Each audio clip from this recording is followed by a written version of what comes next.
राहुल गांधी के एक ट्वीट ने सियासी घमासान मचा दिया है।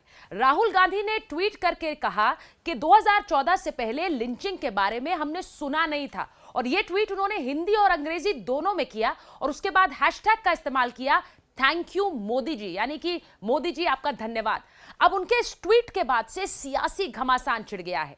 बीजेपी की तरफ से प्रतिक्रियाएं आनी शुरू हुई और सबसे पहले बीजेपी के जो आईटी हेड के सेल हैं अमित मालविया, उन्होंने राहुल गांधी के ट्वीट पर रीट्वीट करते हुए लिखा कि क्या आप भूल गए हैं कि मॉब लिंचिंग के जन्मदाता कौन थे?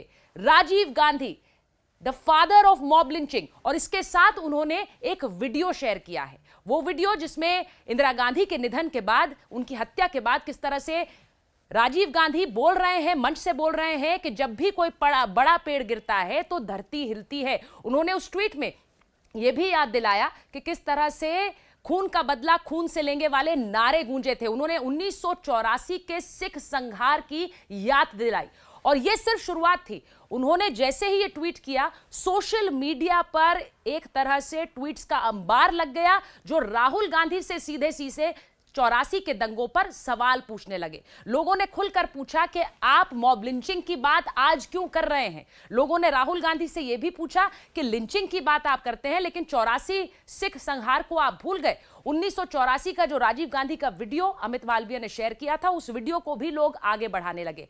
बड़ी बात यह है कि राहुल गांधी ने लिंचिंग को लेकर आज यह ट्वीट क्यों किया।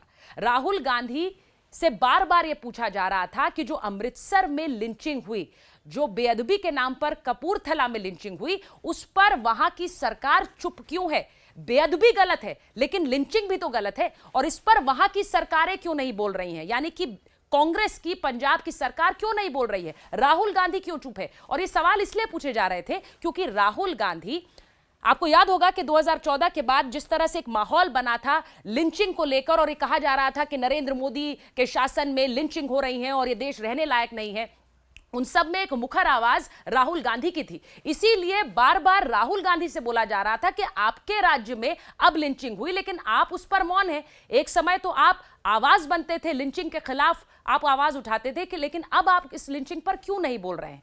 अब राहुल गांधी से जब बार बार सवाल उठे तो आज उन्होंने ये ट्वीट कर दिया। अब ट्वीट तो कर दिया लेकिन अभी भी ट्वीट के बाद उन्होंने लिंचिंग को लेकर कोई बात नहीं की। यह कहीं नहीं कहा कि जो लिंचिंग कपूरथला में हुई या फिर अमृतसर में हुई वो गलत थी। आपको मैं बताऊं कि इस लिंचिंग के मामले में कोई एफआईआर तक दर्ज नहीं हुई है।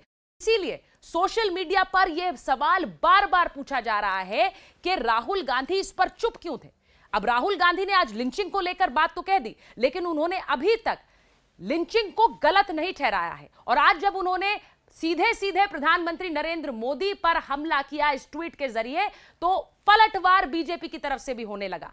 राजीव गांधी को लिंचिंग का जन्मदाता बना दिया गया, यानी कि 1984 में जो सिख दंगे हुए जिनमें सिखों का नरसंहार हुआ, उसे लेकर सवाल सीधे राहुल गांधी से पूछे जा रहे हैं कि क्या 1984 आपको याद नहीं, या फिर आप 84 में जन्मे ही नहीं थे? इस तरह के भी तंज कसे जा रहे हैं और यह सीधा हमला बीजेपी के नेताओं की तरफ से हो रहा है। मनजिंदर सिरसा, जो कि हाल ही में बीजेपी में शामिल हुए हैं, उन्होंने ये कहा कि राहुल गांधी को सिखों का नरसंहार याद नहीं है, शायद उन्हें 84 में जन्म ले लेना चाहिए था। इस तरह का हमला राहुल गांधी पर हो रहा है। अब सवाल यह है कि अगर वो लिंचिंग पर बात करते हैं तो कांग्रेस शासन में होने वाली लिंचिंग पर अभी तक उन्होंने अपना मौन क्यों नहीं तोड़ा? ये क्यों नहीं कहा कि वो लिंचिंग सरासर गलत है?